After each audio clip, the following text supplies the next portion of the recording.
Bismillahirrahmanirrahim. Qala al-musannifu rahimallahu ta'ala wa nafa'ana bi'ulumi fid darin amin. Qauluhu, katanya nazim, wa hizbihi ay jama'atihi sallallahu alaihi wasallam, wal hizbul jama'atul ladzina amruhum wahidun fil khairi aw syarri wa minhu kullun hizbin bima ladaihim farihuna. Katanya nazim, dalam hal ini Syekh Ibrahim Al-Laqani, wa hizbihi, ini sambungan bait yang telah lalu, Muhammadil Aqib li rusli rabbihi wa alihi wa sahbihi wa hizbihi. Juga tercurahnya salam kepada hizbihi, jamaahnya Nabi, pengikutnya Nabi, kelompoknya Nabi. Ai jama'atihi sallallahu alaihi wasallam, artinya jamaahnya Nabi sallallahu alaihi wasallam. Juga salam Allah dan selawatnya dan salamnya kepada hizbih, jamaahnya Nabi, di samping al dan sahabatnya. Selanjutnya wal hizbu, dan bermula hizib. Ini fil lughati. Al-jama'atu, secara lughawi yang dikatakan hizib jamaah itu siapa sebenarnya? Al-jama'atul ladzina amruhum wahidun fil khairi aw syarri. Ini secara lughawi. Yang dikatakan hizib yaitu jamaah alladzi, yang mengurusi, yang urusan mereka itu jamaah wahidun, itu yang satu. Satu tujuan, satu urusan, satu maklumat kata sekarang. Fi khairin, pada kebaikan, au syarrin, dan juga pada kejahatan. Ketika diperintah dalam satu urusan, instruksi jamaah dalam satu urusan, itu kebaikan ataupun itu satu kejahatan, nah, itu dinamanya yaitu dengan jamaah. Jadi ada yang mengkoordinirnya di dalam satu urusan, di dalam satu tujuan. Apakah itu tujuan kebaikan atau tujuan kejahatan? Ini namanya hizib atau jamaah. Ini secara fil lughah, secara lughah. Wa minhu, dan sebahagian daripadanya hizib atau jamaah, kullun hizbin bima ladaihim farihuna. Tiap-tiap jamaah itu farihum bima ladaihim, gembira mereka itu dengan apa saja barang yang ada pada diri mereka itu, dengan apa yang dimiliki oleh mereka itu termasuk dalam hizib. Kegembiraan mereka itu, yang didapati mereka itu, yang telah diingini mereka itu, yang telah dimiliki oleh mereka itu, berarti itu adalah jamaah. Jadi jamaah sebagaimana yang disebutkan dalam definisi lughawi tadi, yaitu urusan atau satu tujuan fi khairin aw syarrin, apakah itu dalam kebaikan ataupun di dalam kejahatan. Selanjutnya wa zahiru annal murada bihi huna man ghalabat mulazimatuhu lahu sallallahu alaihi wasallam. Jadi secara zahir yang dimaksud dengan hizib di sini, artinya di dalam nazim ini dan di dalam bait Syekh Ibrahim Al-Laqani, man ghalabat mulazimatuhu lahu sallallahu alaihi wasallam. Orang-orang yang dikerasi, orang-orang yang selalu melazimkannya, yang menemaninya, baginya Nabi SAW, itu disebut dengan jamaah. Dia selalu dalam satu urusan kebajikan bersama Rasulullah. Dimanapun adanya Rasulullah, di situ ada man tersebut, ghalabat, terbiasa man itu, lazim man itu, bergaul man itu dengan Rasulullah SAW. Beda nantinya yaitu dengan para al dan para sahabat.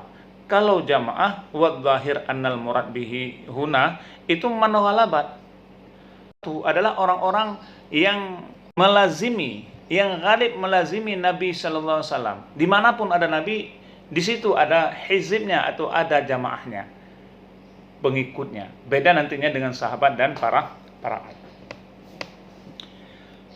Disinilah disebutkan orang yang mulazimahnya dengan Nabi SAW maka beda dengan yang lain. Maka di sini disebutkan fawa khasul khas, yaitu khas daripada yang khas, khusus daripada yang khusus. Kalau sahabat Nabi itu banyak, tapi tidak semua sahabat itu melazimah dengan Nabi. Tidak semua sahabat. Tidak semua sahabat melazimkan diri dengan Nabi. Maka di sini disebut yaitu khasi al-khas, khusus daripada yang khusus. Maka kebanyakan sahabat Nabi itu umum. Beda dengan hizib, dengan jamaah Nabi. Jadi hizib ini lebih khusus daripada sahabat. Maka wasahbihi itu min atfalil khas alal am. Maka hizib atau jamaah itu min babil atfil khas alal khas. Jadi beda. Sehingga di sini disebutkan li'annahum akhassa min sahabil ladzina hum akhassa minal ali. Karena bahwa sungguh mereka itu jamaah itu lebih khusus. Lebih khusus min sahabil ladzi daripada sahabat-sahabat alladzi hum, yang mereka itu jamaah itu lebih khusus lagi minal al daripada al. Jadi disinilah disebut min babil atfil khasi alal khas, khusus. Kalau al kullu mu'minin taqiyyin itu al. Tapi kalau jamaah, kalau hizib itu orang-orang yang selalu setia dengan Rasulullah. Dimanapun ada Rasulullah, di situ ada mereka itu melazimkan diri bersama Rasulullah. Inilah yang disebut dengan khas al-khas. Artinya khusus daripada yang khusus. Khusus daripada sahabat, juga yang lebih khusus daripada al. Selanjutnya wa yahtamilu anna yuradahu bihi ittiba'uhu mutlaqan. Dan diihtimalkan orang, ada juga yang mempertanggungkan, yang mengihtimalkan, memungkinkan anna yuradahu bihi, bahwa sungguh maksud dengannya hizib, dengannya ba'ah, ittiba'uhu mutlaqan, itu pengikutnya Nabi hal keadaan mutlak. Secara mutlak diihtimalkan bahwa setiap pengikut Nabi itu namanya jamaah atau hizib, setiap pengikut Nabi. Tapi kalau definisi daripada musannif tadi yaitu man ghalabat mulazimatuhu lahu sallallahu. Tapi diihtimalkan orang juga yang dimaksud dengan hizib atau jamaah yaitu orang-orang yang mengikutnya Nabi. Siapa saja?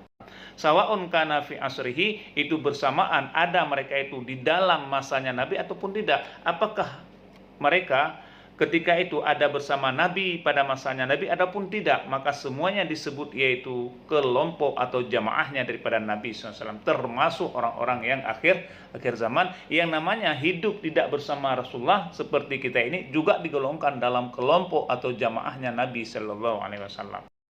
Wahwa, dan dianya yang dimuhtamilkan itu lebih aula, dipertanggungkan semua pengikutnya Nabi secara mutlak di dalam kategori jamaah itu lebih aula. Lima fihi min ta'mimi, bagi barang yang padanya barang daripada ta'mim, untuk mengumumkan. Jadi secara mayoritas semuanya yang mengikutnya Nabi baik pada masanya Nabi ataupun tidak secara umum adalah kelompok atau jamaahnya Nabi sallallahu alaihi wasallam. Wala yuqni anhul alu ditaksisi ba'zuhum lahu bil atqiyai, dan tidak berhajat daripadanya hizib oleh al untuk mengtaksis sebahagian mereka itu baginya yang muhtamil bil ittiqai, dengan ittiqa, ketakwaan. Jadi itu diberhajat. Tidak memadakan darinya oleh keluarga karena sebahagian mereka itu mengkhususkannya dengan orang-orang yang bertakwa. Memang yang disebut dengan alnya Nabi pada makam pujian adalah kullu mu'minin taqi, yaitu setiap mukmin yang bertakwa, berdasarkan riwayat yang telah disebutkan al Muhammadin kullu taqiyyin. Sahabat Nabi Muhammad itulah orang-orang yang takwa. Jadi di sini jelas bahwa tidak berhajat daripadanya yang dimuhtamilkan tadi daripadanya jamaah, bahwa mesti daripada siman yang ghalabat mulazimatullah sallallahu alaihi wasallam, itu tidak terkaya atau tidak berhajat oleh untuk mengtaksis sebahagian mereka itu. Baginya yang dimuhtamelkan dengan ketakwaan. Berarti secara umum yang dikatakan jamaah adalah para pengikut Nabi secara mutlak. Baik itu golongan daripada sahabat, golongan daripada apakah dia masuk dalam masanya Nabi, hidup bersama Nabi ataupun tidak. Semuanya disebut dengan hizib, artinya kelompok atau orang-orang yang harakah, yang termasuk ke dalam pengikut Nabi Sallallahu Alaihi Wasallam. Itu masa Nabi. Maka disebutkan di sini bahwa yang dimaksud pengikutnya Nabi yaitu orang-orang yang mulazimahkan dengan Nabi SAW, itu pengikutnya Nabi. Sehingga sekarang kan ada juga kelompok atau partai atau harakah Islam yang ada di negeri-negeri Islam sekarang, termasuk firqah-firqah apakah yang harus dijauhi, atau sebagian kaum muslimin memahami bahwa keberadaan partai atau jamaah, kelompok atau organisasi Islam yang berdiri di tengah-tengah kaum muslimin termasuk firqah yang harus dijauhi oleh seluruh umat Islam, oleh kaum muslimin, karena tidak lagi bersama Rasulullah. Apakah perlu dijauhi? Karena ada sebahagian daripada mereka itu beralasan ada perintah daripada Nabi Muhammad SAW kepada kaum muslimin untuk meninggalkan firqah-firqah. Yang kedua juga ada yang menyatakan kelompok-kelompok ini telah menyebabkan kaum muslimin terpecah belah dalam partai-partai dan kelompok-kelompok. Dan yang ketiga juga masing-masing kelompok fanatik dengan kelompoknya sendiri. Jadi berdasarkan alasan-alasan ini, lalu mengharamkan semua kelompok atau gerakan atau partai atau jamaah, walaupun kelompok atau hizib ini memperjuangkan Islam. Jadi untuk alasan yang pertama, mereka mengetengahkan sebuah hadis yang diambil hadis itu daripada Huzaifah al-Yamani, di mana masing-masing mereka itu menjauhi dan meninggalkan firqah atau kelompok-kelompok. Itu juga beralasan mereka itu dengan hadis daripada Huzaifah. Maka menurut mereka yang tidak sepaham dengan jamaah-jamaah atau kelompok-kelompok kaum muslimin sekarang, karena tidak berdasarkan lagi sebagaimana kelompoknya masa Rasulullah SAW, itu hadis yang menunjukkan bahwa kaum muslimin wajib menjauhi firqah-firqah. Itu alasan mereka itu yang ada sekarang ini. Jadi masih menurut mereka itu pengertian semacam ini terlihat jelas dalam hadis direaksi, kalau nggak salah itu hadis Huzaifah tadi, ketika fa'ilam yakul lahu jama'atun wala imam qala fa'tazil tilkal fard, sampai seterusnya hadis. Lalu bagaimana jika mereka tidak memiliki jamaah dan imam? Ini tidak lagi kita memiliki kelompok jamaah dalam konteks Islam. Nabi SAW bersabda, fa'tazil tilkal fard, maka jauhilah semua firqah tersebut, meskipun engkau harus menggigit akar pohon hingga kematian menjemputmu, sedangkan engkau tetap dalam keadaan seperti itu. Ini hadis yang diriwayatkan oleh Bukhari dan Muslim. Berdasarkan hadis ini, mereka berpendapat bahwa keberadaan firqah atau kelompok, hizib dan jamaah di dunia Islam saat ini merupakan sesuatu yang terlarang seolah-olah, dan harus dijauhi oleh seluruh kaum muslimin. Dan oleh karena itu masih menurut mereka kaum muslimin dilarang mendirikan berkecimpung atau melibatkan diri dalam kelompok, partai atau hizib atau jamaah apapun alasannya. Maka istimbat, ini yang perlu kita perjelaskan. Istimbat semacam ini tidak tepat. Orang Islam tidak butuh lagi kepada kelompok, kepada partai atau hizib apapun alasannya, karena memang itu tidak sesuai lagi dengan ajaran Rasulullah, tidak sesuai lagi dengan yang dimaksud definisi daripada Rasulullah. Sedangkan secara zahir bahwa yang dimaksud dengan hizib atau jamaah itulah orang-orang yang melazimkan diri berteman, mengawali orang yang mughalibahnya dengan Rasulullah SAW. Maka menurut mereka itu kita mendirikan kelompok atau jamaah atau hizib sekarang ini tidak perlu oleh kita mengikutnya, ataupun memang tidak butuh lagi. Jadi sebagaimana saya sampaikan tadi, istimbat semacam ini itu tidak tepat. Sebab kesimpulan seperti itu belum melibatkan dan belum mencakup keseluruhan nas yang berbicara mengenai jamaah, yaitu kelompok, hizib dan sebagainya. Itu belum cukup, belum mencakupi. Pasalnya, di samping ada kewajiban menjauhi firqah atau kelompok atau jamaah atau partai atas seperti yang tercantum dalam hadis Uzaifah al-Yamani yang telah saya bacakan tadi teksnya, ada pula perintah sebaliknya, yakni perintah mendirikan kelompok, firqah, hizib atau taifah ataupun jamaah. Perintah untuk mendirikan jamaah, firqah atau taifah disebutkan secara tegas di dalam Al-Qur'an oleh Allah Subhanahu wa taala, yaitu yang sering kita baca, wal takum minkum ummatun yad'u ilal khair wa ya'muruna bil ma'ruf wa yanhauna 'anil munkar wa ulaika humul muflihun. Sering kita baca-baca. Itu kan suatu anjuran kepada umat Islam untuk mendirikan hizib, jamaah, kelompok yang tugasnya adalah untuk amar ma'ruf dan nahi mungkar, sebagaimana dikatakan oleh Allah Subhanahu wa taala itu dalam surat Ali Imran tadi, yaitu dan hendaklah ada di antara kamu segala umat yang menyeru kepada kebaikan, yad'una ilal khair wa ya'muruna bil ma'ruf, menyuruh kepada yang ma'ruf dan mencegah daripada yang mungkar. Wa ulaika humul muflihun. Dengan itulah mereka itu termasuk orang-orang yang beruntung, orang-orang yang menang. Nah, maka disinilah Imam Ibnu Katsir menyatakan atau menyebutkan maksud ayat tersebut, hendaklah ada kelompok atau jamaah atau firqah dari umat Islam ini yang siap sedia menjalankan tugas tersebut, yaitu dakwah menuju Islam dan amar ma'ruf nahi mungkar. Walaupun dakwahnya juga kewajiban setiap individu umat Islam ini, sebagaimana telah dikatakan di dalam Sahih Muslim dan Abu Hurairah, di mana Rasulullah SAW menyebutkan man ra'a minkum mungkarun falyughayyiril biyadihi, sehingga seterusnya. Siapa saja di antara kalian yang menyaksikan kemungkaran, hendaknya ia ubah dengan tangannya. Jika tidak mampu dengan tangannya, mengubah, yaitu dengan lisannya, dan sampai seterusnya.